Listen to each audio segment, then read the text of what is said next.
Hey, welcome back to Pluralsight. I'm your instructor, Christopher Reese, and in this module, we're going to cover mitigation and deterrent techniques. Now, in this module, we're going to cover a number of things dealing with just making sure people don't get into our system or deterring people from attempting, right? So we want to cover such things as monitoring our system logs, and we have a number of things within that category, such as event logs, audit logs, security logs, and access logs, basically trails of what's been done or attempted to be done on our system.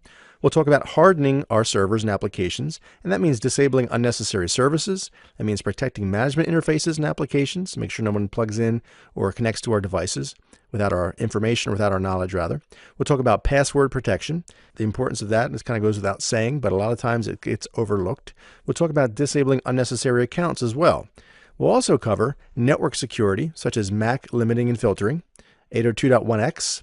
We'll talk about disabling unused interfaces and unused application service ports, much like we talked about with unneeded services and so forth. We'll also talk about rogue machine detection.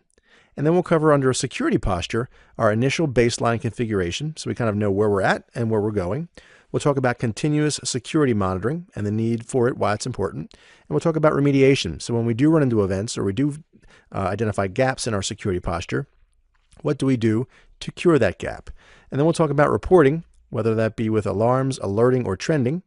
And then last but not least, we'll talk about detection controls and prevention controls, such things as intrusion detection systems, or IDS, versus intrusion prevention systems, or IPS. And then last but not least, we'll talk about the good old school way of cameras versus guards, which is better. All right, so you have to stay tuned to the end to figure that one out. So at the end of the day, we want to make sure we maintain that CIA triad, right? We want to make sure our systems are secure and people can get access to the data they need and make sure that that access is in fact secure as well. So let's go ahead and get started.